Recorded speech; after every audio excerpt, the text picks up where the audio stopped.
Buck Bear, John David Mann, en Dar para recibir. El secreto del éxito en los negocios. La ley de la influencia.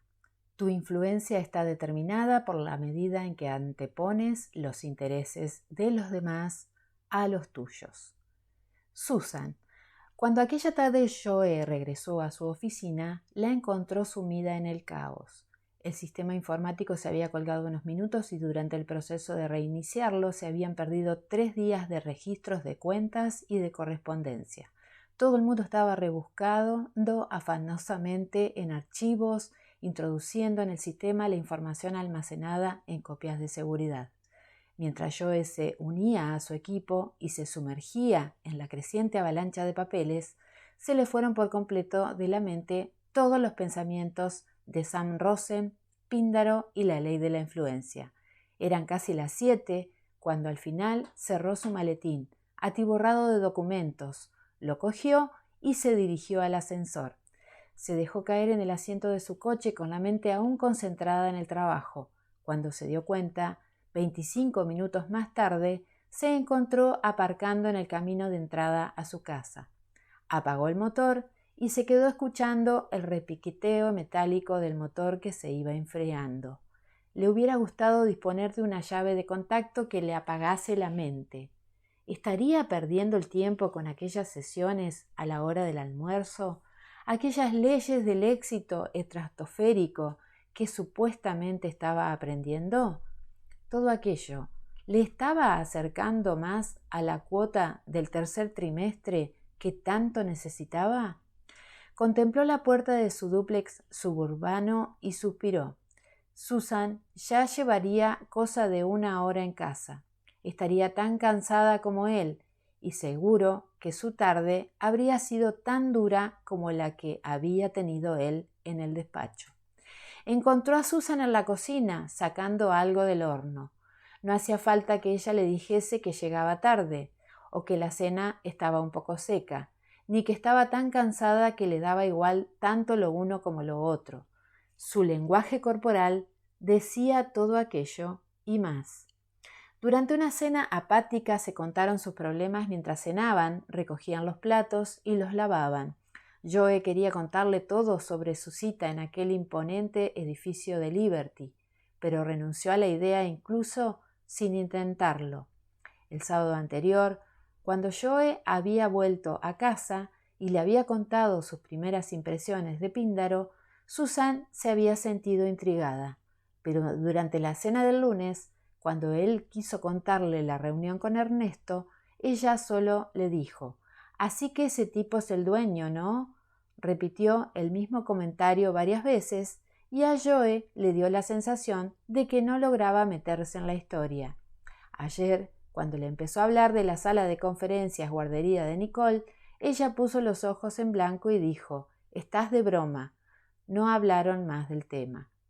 Joe y Susan habían establecido una especie de regla no escrita. Los dos tenían trabajos muy estresantes y llegaban a casa por la tarde agotados y trayendo consigo al menos 1 o 2 horas de trabajo pendiente que debían hacer en su hogar.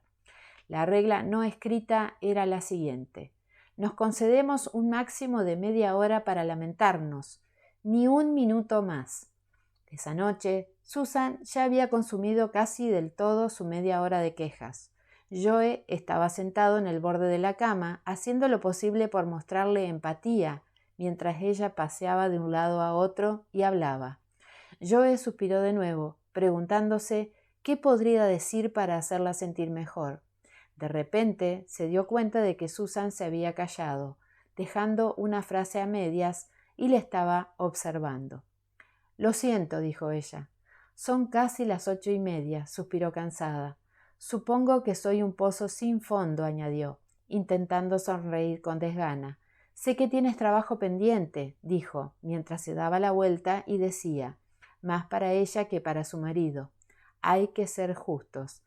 Joe estaba a punto de decir algo, pero se calló. «Hay que ser justos». ¿Qué le recordaba esa frase? ¿Y por qué le sonaba tan mal? «Olvídese del 50-50, hijo». Ese sistema está abocado al fracaso.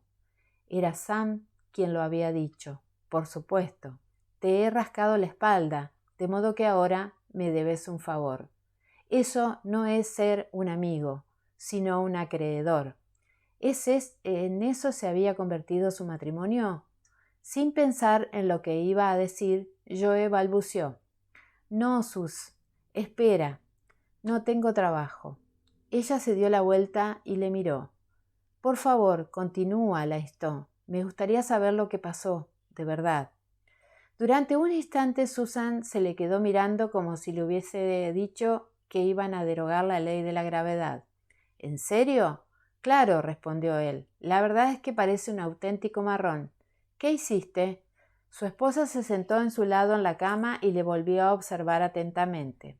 En serio, insistió él. Lo mío puede esperar.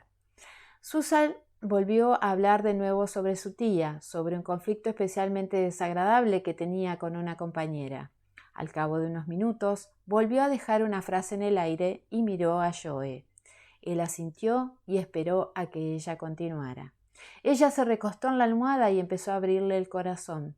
Le habló de cómo había ido empeorando aquella situación difícil en el trabajo y por qué le afectaba tanto. Y le contó que estaba perdida, que no sabía qué hacer. Le explicó cómo la hacía sentirse. 20 minutos más tarde, Susan estaba llorando. Joe se sintió mortificado. Le había estado escuchando atentamente, pero ella había hablado de tantísimas cosas y había mencionado tantos problemas que él no estaba seguro de cuál era exactamente el que había motivado su llanto. Dada la sensación de que para Susan todo estaba mal, se recostó junto a ella y la rodeó torpemente con el brazo. Pero ella siguió llorando. Joe murmuró unas cuantas palabras en un intento de consolarla, sintiéndose un completo idiota. ¿Qué era lo que había dicho Gus? A veces uno se siente tonto, incluso lo parece, pero aún así hace lo que debe hacer. Por fin, el llanto de ella se convirtió en sollozos entrecortados y luego cesó por completo. Joe sintió un tremendo alivio. Quizás, después de todo, sus palabras no habían sido tan tontas, o quizás ella estaba reflexionando. Le dijo Joe, te quiero.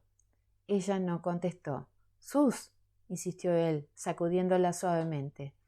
Ella se había quedado dormida. No había oído ni una palabra de sus palabras de consuelo. Se había quedado dormida de tanto llorar. Sintiéndose inútil y derrotado, Joe se preparó en silencio para acostarse y se metió bajo las sábanas.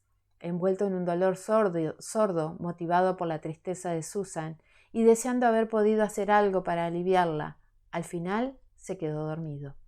A la mañana siguiente se despertó sobresaltado y pasó de dormir profundamente a recordar horrorizado una cosa, la lección del día anterior.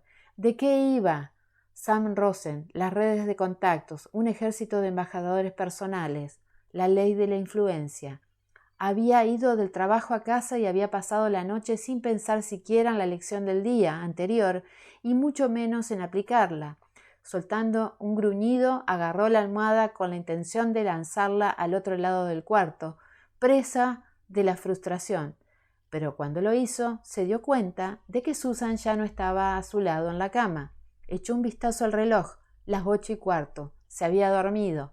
Seguramente Susan se habría levantado y se habría marchado sin decirle nada, sin ni siquiera molestarse en despertarle. Volvió a soltar un gruñido. Se había cargado la lección de Píndaro. Llegaba tarde al trabajo y Susan estaba molesta con él. 3 de 3, Joe murmuró. Le vinieron a la mente las palabras de Píndaro. Si no acepta mi condición, nuestras reuniones acabarán. Se obligó a levantarse con la idea turbadora de llamar a Brenda para cancelar su cita para almorzar con Píndaro. Entonces miró la almohada de Susan y descubrió una hojita de papel, doblada por la mitad, con una palabra escrita en la cara exterior. Cariño. ¿Cuándo había sido la última vez que Susan le había llamado cariño? Y ya puestos a pensar en ello, ¿cuándo había sido la última vez que su mujer le había escrito una nota? Cogió el papelito y lo desdobló.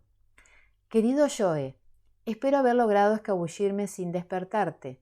Te mereces descansar un poco más, después de la paliza que te di anoche. Muchas gracias. Gracias por tu generosidad. ¿Generosidad? Querido Joe. Leyó el resto de la nota. No recuerdo haberme sentido jamás tan escuchada, tan atendida. Te quiero. Joe no entendía nada. ¿Generosidad? ¿Cómo había sido generoso? Volvió a repasar la nota en busca de respuestas. Gracias por tu generosidad. No recuerdo haberme sentido jamás tan escuchada. Se restregó la cara sorprendido, o sea, que en realidad todo aquello no tenía nada que ver con las quejas. Ella solo quería que él la escuchase.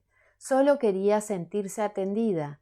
De repente, escuchó en su mente aquella voz que sonaba como una bisagra oxidada. Deja de llevar la cuenta. Entonces se echó a reír. Sí que había hecho los deberes.